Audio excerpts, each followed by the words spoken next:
Catus Maximus here with a quick review of the DeWalt DW124 right angles stud and joist drill.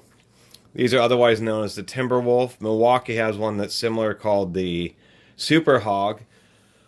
Although these have been made by Black & Decker since I believe the 80s, mid 80s or late 80s. And I read a post once where they spent 3 years developing this tool. So there only is a Type 1 and a Type 2. And the difference is the Type 2 has the new back end, but the front half even has the same part numbers as the old one. It even has the same flat for the Timberwolf sticker. But they didn't put any sticker there. They should at least put a DeWalt sticker there. This upgraded model does have an 11.5 amp motor over the original one, which had an 8 amp. So 11.5 is quite stout. It is 2 speeds through gearbox here that you shift while it's turned off, and you just rock the chuck if it doesn't want to go in. It's kind of nice shifting because that just wants to pop in usually. There it goes. So it's pretty easy to shift. One issue is they machined out these little pockets here, and this is just like a little spring-loaded handle or knob that has a little reduced area to fit in there, and as crud builds up, this thing doesn't want to hold in as well, so you'll want to periodically clean out the crud from those cutouts. They could have made a little bit of a different design, but it's not bad. This is 300 RPM and 1200 RPM in high speed. It has a built-in clutch where a whole hog or something doesn't, although it's set pretty high at 70 foot-pounds, so you still have to be careful. The overall length from the chuck to the handle is about 1.5 feet. So you have plenty of leverage, and that's the big advantage to one of these, is all that leverage, even though it's heavy. Part of the heaviness is the clutch is actually very heavy duty. If you open this up, it's a large, heavy mechanism, and it's more than $100. It's a surprisingly expensive part. This drill is pretty expensive. I bought this used. But they're pretty pricey new, but they're very heavy duty. They're really preferred by plumbers because not only their compact nature, the height of this head is like 5 or 6 inches, as you can see, compared to my hand here. There we go. And it has a 5/8 spindle chuck, so heavy duty spindle.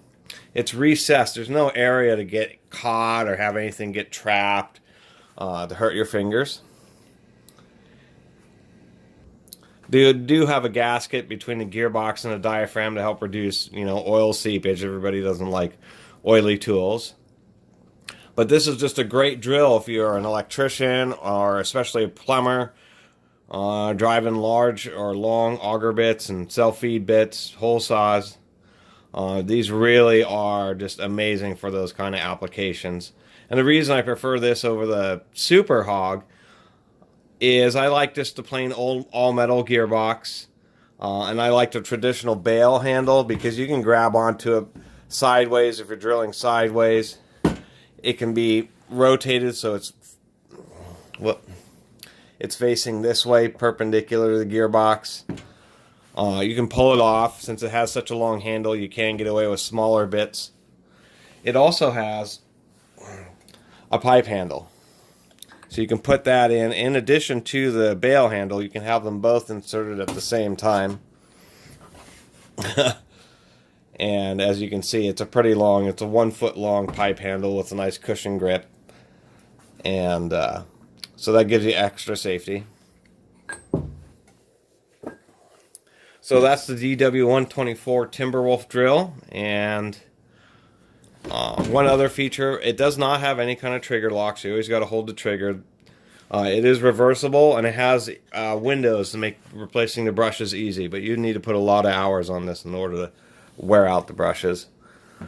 So if you ever see one of these, or the older style which has the metal motor housing, definitely pick one up if it works.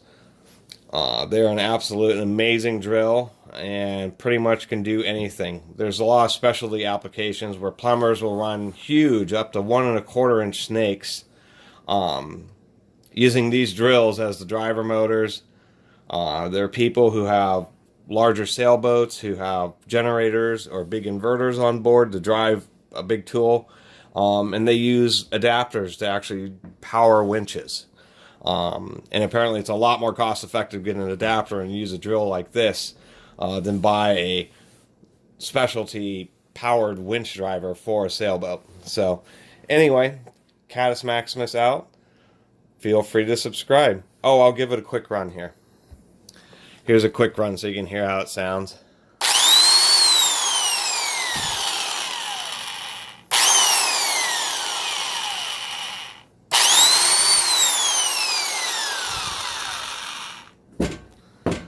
All right. Thanks for watching.